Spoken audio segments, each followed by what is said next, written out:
राधे कृष्ण आप सभी को। वैशाख मास महात्म्य अध्याय 3।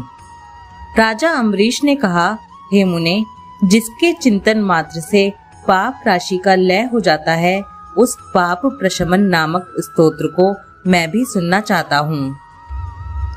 इस पर नारद जी बोले, हे राजन, अब तुम पाप प्रशमन नामक स्तोत्र सुनो।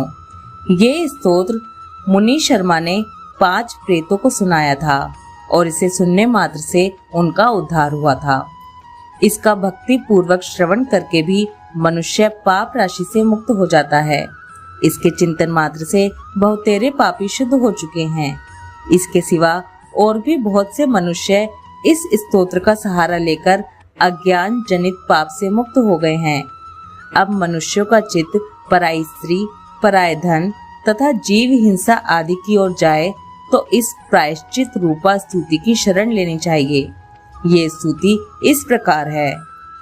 संपूर्ण विश्व में व्यापक भगवान श्री विष्णु को सर्वदा नमस्कार है। विष्णु को बारंबार प्रणाम है। मैं अपने चित्त में विराजमान विष्णु को नमस्कार करता हूँ। अपने अहंकार में व्याप्त श्री हरि को मस्तक झुकाता हूँ। श्री विष्णु चित्त में विराजमान ईश्वर, मन और इंद्रियों के शासक, अव्यक्त, अनंत, अपराजित, सबके द्वारा स्तवन करने योग्य तथा आदि अंत से रहित हैं। ऐसे श्री हरि को मैं नित्य निरंतर प्रणाम करता हूँ। जो विष्णु मेरे चित्त में विराजमान हैं, जो विष्णु मेरी बुद्धि में स्थित हैं, जो विष्णु मेरे अहंकार में व्याप्त हैं तथा जो विष्णु सदा मेरे स्वरूप में स्थित हैं, वे ही कर्ता होकर सब कुछ करते हैं। उन विष्णु भगवान का चिंतन करने पर चराचर प्राणियों का सारा पाप नष्ट हो जाता है।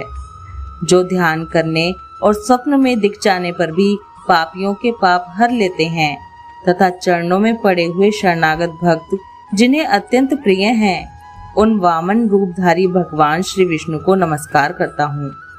जो अजन्मा, अक्षर और अविनाशी हैं तथा इस अवलंब शून्य संसार में हाथ का सहारा देने वाले हैं। स्तोत्रों द्वारा जिनकी स्तुति की जाती है, उन सनातन श्री विष्णु को मैं प्रणाम करता हूँ। हे सर्वेश्वर, हे ईश्वर, हे व्यापक परमात्मन, हे अदोषज, हे इंद्रियों का शासन करने वाले, हे अंतर्यामी ऋषिकेश, आपको बारंबार नमस्कार है। हे नरसिंह, हे अनंत, हे गोविंद, हे भूत भावन, हे केशव, हे जनार्दन, मेरे दुर्वचन, दुष्कर्म और दुष्चिंतन को शीघ्र नष्ट कीजिए। महाबाहो, मेरी प्रार्थना सुनिए। अपने चित्त के वश में होकर मैंने जो कुछ बुरा चिंतन किया हो, उसको शांत कर दीजिए। ब्राह्मणों का हित साधन करने वाले देवता गोविंद, परमार्थ में तत्पर रहने वाले जगन्नाथ, जगत को धारण करने वाले अच्युत, मेरे पापों का नाश कीजिए।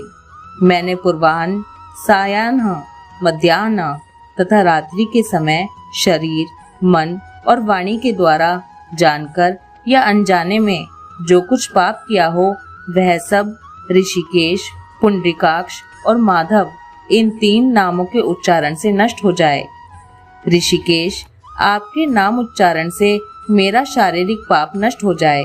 हे पुंडरीकाक्ष, आपके स्मरण से मेरा मानस पाप शांत हो जाए तथा माधव, आपके नाम कीर्तन से मेरे वाचिक पाप का नाश हो जाए। मैंने खाते, पीते, खड़े होते, सोते, जागते तथा ठहरते समय मन, वाणी और शरीर से स्वार्थ या धन के लिए जो कुत्सित योनियों और नरकों की प्राप्ति कराने वाला महान या थोड़ा पाप किया है, वह सब भगवान वासुदेव का नाम उच्चारण करने से नष्ट हो जाए। जिसे परब्रह्म, परम धाम और परम पवित्र कहते हैं, वह तत्व भगवान विष्णु ही हैं। इन श्री विष्णु भगवान का कीर्तन करने से मेरे जो भी पाप हों, वे नष्ट हो जाएं। जो गंध और स्पर्श से रहित हैं, ज्ञानी पुरुष जिसे पाकर पुनः इस संसार में नहीं लौटते, वह श्री विष्णु का ही परम पद है। वह सब मुझे पूर्ण रूप से प्राप्त हो जाए। यह पाप प्रशमन नामक स्तोत्र है। जो मनुष्य इसे पढ़ता और सुनता है, वह शरीर, मन और वाणी द्वारा किए हुए पापों से मुक्त हो जाता है। इतना ही नहीं, वह पाप ग्रह आदि के भय से भी मुक्त होकर विष्णु के परम पद को प्राप्त होता है। यह स्तोत्र सब पापों का नाशक तथा पाप राशि का प्रायश्चित है। इसलिए श्रेष्ठ मनुष्य को पूर्ण प्रयत्न करके इस स्तोत्र को पढ़ना या सुनना चाहिए।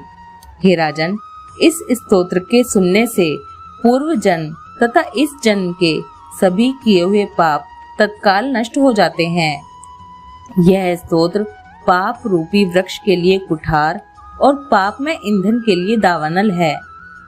पाप राशि रूपी अंधकार समूह का नाश करने के लिए यह स्तोत्र सूर्य के समान है। मैंने संपूर्ण जगत पर अनुग्रह करने के लिए इसे तुम्हारे सामने प्रकाशित किया है। इसके पुण्य में महात्म्य का वर्णन करने में स्वयं श्री हरि भी समर्थ नहीं है।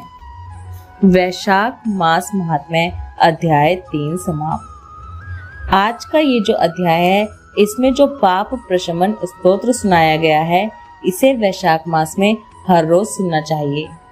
अगर किसी कारण पूरे मास पूरे महीने इसे ना सुन सकें तो अंतिम 5 दिन यानी कि एकादशी से लेकर पूर्णमासी तक इसे जरूर ही सुनना चाहिए। इसे पूरे ध्यान के साथ सुनने से पाप राशि नष्ट हो जाती है। पाप प्रशमन स्तोत्र को बहुत ही ध्यान से और भाव के साथ सुनिए और दूसरों को भी सुनाने के लिए प्रयत्न कीजिए। ओम माधवाय नमः। राधे कृष्णा।